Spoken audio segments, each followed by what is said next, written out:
Okay తల్లి, కానీ చిన్నప్పటి నుంచి చూస్తున్నాను ఆమె మాటలు ఎలా ఉంటే నాకు తెలుసు, ఆమె మాటలు కాదు అవి. క్లియర్ గా నాకు మీ అర్థమైపోయింది. అమ్మకి నువ్వంటే చాలా ప్రాణం అమ్మ, ఎందుకంటే మన మాటలను బట్టి నాకు అర్థమైంది.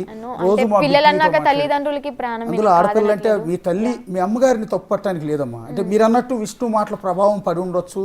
సరే, ఆవిడ కారణాలు ఆవిడకుండా మొన్న లైవ్లో చెప్పింది ఏంటంటే, విష్ణు దగ్గర మా బంగారం ఉండిపోయిందండి, మా డబ్బులు ఉన్నాయండి, ఒక 2 లక్షల రూపాయలే ఉన్నాయంట మీ డబ్బులు, బంగారం ఉందండి, అవి తీసేసుకుని అతని చేతుల్లో మా అమ్మాయిని, అతని బందికానాలోంచి మా అమ్మాయిని మేము కాపాడుకుంటానండి, నేను నా బిడ్డను చదివించుకుంటానండి, ముందు విష్ణు నుంచి నేను కాపాడాలండి అని చెప్పి డైరెక్ట్గా అంది ఆవిడ. ఎందుకంటే మా మమ్మీ ముందు చాలాసార్లు కొట్టాడు కాబట్టి, చిన్న చిన్న విషయాలకే, చాలా సెన్సిటివ్ విషయాలు. ఎట్లా ఊరుకుందమ్మా మరి ఆవిడ? ఇప్పుడు మీ అమ్మాయినా మీ నాన్న అడ్డుపడేది, వాళ్ళ రక్త సంబంధం. మా మమ్మీ అడ్డుపడేది, మా అమ్మాయిని కొడతావేంటి, నా ముందు అసలు మా అమ్మాయిని కొడతావు నువ్వు ఎవడివి, మా మమ్మీ తిట్టేసింది ఓపెన్ అప్గా.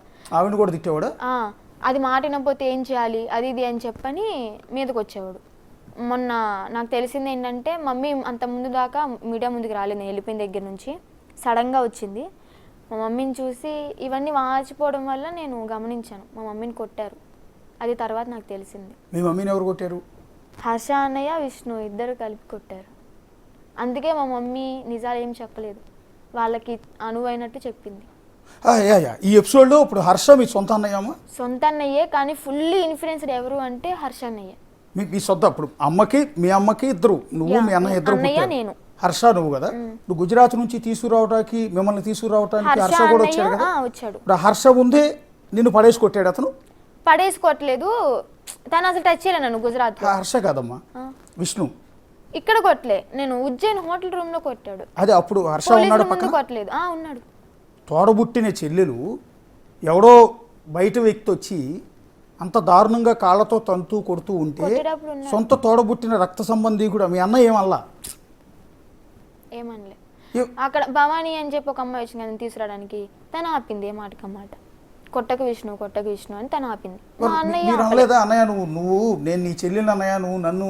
నేను ఆర్టీవీలో లైవ్ లో ఉన్నప్పుడే అన్నాను, నువ్వు నా మీద ఇంత నెగిటివ్ గా చెప్పి ఇంత చండాలంగా మాట్లాడు, నువ్వు సొంత అన్నయ్య అని చెప్పుకోవడానికి నాకే సిగ్గుచేటుగా ఉంది అని చెప్పని లైవ్ లో అనేసా. నేనేది ఏంటంటే, అన్నయ్య కూడా అలా బిహేవ్ చేశాడు అంటే అతనికి ఏమైనా కారణం ఉందా? అతని మీద ఏమైనా ఒత్తిడి ఉందా? అతని మీద ఒత్తిడి ఏం లేదు. మెయిన్ విష్ణు దగ్గర నుంచి మాకు డబ్బులు రావాలి, ఆ డబ్బులు వచ్చేంత వరకు ఇంకా తన మాటలు వినాల్సిందే. నేనైతే దాంట్లోంచి బయటకు వచ్చేసాను.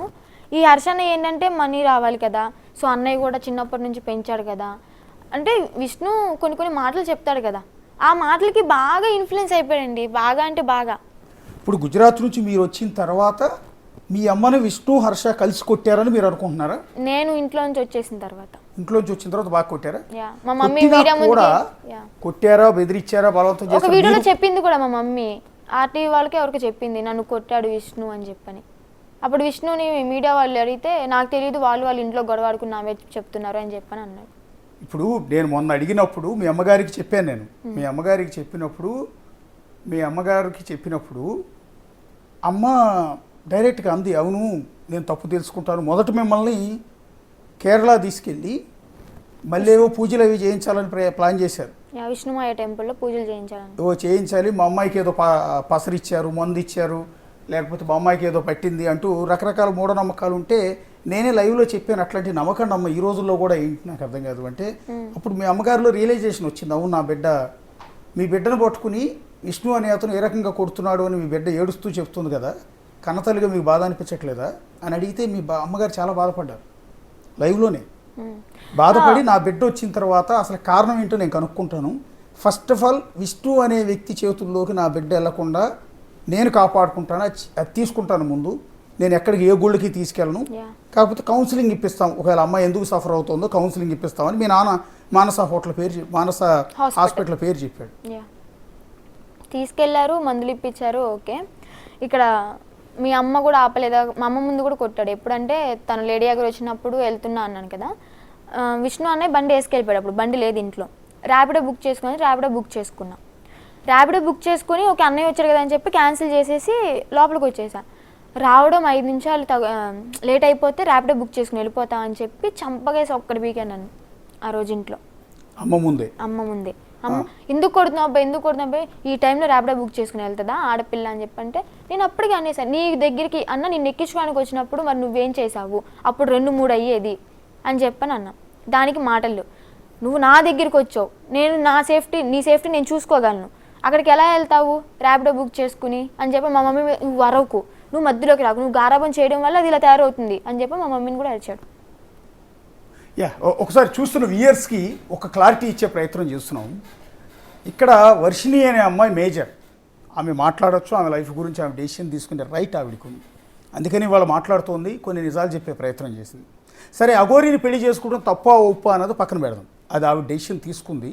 చట్టాలు అనుమతిస్తాయా లేదా ఏంటనేది అది ఆ తర్వాత చూసుకోవచ్చు. ఫస్ట్ ఆఫ్ ఆల్ ఇక్కడ వర్షిణి మాటల్లో మనకు కనిపిస్తున్నది ఏంటంటే, ఈ ఎంటైర్ ఫ్యామిలీకి విష్ణు అనే వ్యక్తి నుంచి ఒక థ్రెట్ ఉంది. ఎందుకు ఎంటైర్ ఫ్యామిలీ, సొంత అన్నయ్య హర్ష ముందు వర్షిణిని పట్టుకుని విష్ణు కొడుతూ ఉంటే అతను కూడా ఏమన్నట్ల, అమ్మా నాన్న ముందు పట్టుకుని కొడుతూ ఉంటే వాళ్ళు కూడా ఏమీ అనలేని పరిస్థితి, ఒకవేళ అన్నా కూడా వాళ్ళపైన కూడా విష్ణు దాడి చేసే పరిస్థితి కనిపిస్తుంది. అంటే ఒక ఎంటైర్ ఫ్యామిలీ, మీరు గుర్తుపెట్టుకునే ఆడపిల్లలు ఉన్న ప్రతి తండ్రి, ప్రతి తల్లి, చెల్లెళ్ళు ఉన్న ప్రతి అన్న ఇక్కడ ఆలోచించాల్సింది ఏంటంటే, మన ఇంట్లో ఆడపిల్ల మీద ఎవడో మనకు సంబంధం లేనివాడు, సరే మనతో పరిచయాలు ఉన్నవాడు ఎవడో ఉండొచ్చు, రావచ్చు, కాఫీ తాగిపోవచ్చు, కానీ మన ఇంటి మీద పెత్తనం చేసి, మన మీద పెత్తనం చేసి, మన బంగారం తీసుకుని, మన డబ్బులు తీసుకుని, మన ఆడపిల్లను పట్టుకుని ఆ రకంగా కాళ్ళతో తన్నుతూ కొడుతూ బెదిరిస్తూ ఉంటే ఊరుకుంటామా? మరి విష్ణు అనేవాడు చేసింది ఏంటి? ఈ విష్ణు అనే వ్యక్తి చేసింది ఏంటి? సొసైటీకి వచ్చి చేయాలి. ఫస్ట్ ఆఫ్ ఆల్ ఏం రైట్ ఉంది అతనికి? ఏం రైట్? మీకు ఈవెన్ ఒక బిడ్డను తీసుకొచ్చి మనం దత్తత తీసుకోవాలన్నా కూడా ఒక లీగల్ ప్రొసీజర్ ఉంటుంది. అంత ఈజీ కాదు, ఎవరో బిడ్డను మనకు దొరికేయడానికి తీసుకొచ్చి పెంచుకోవడానికి కుదరదు.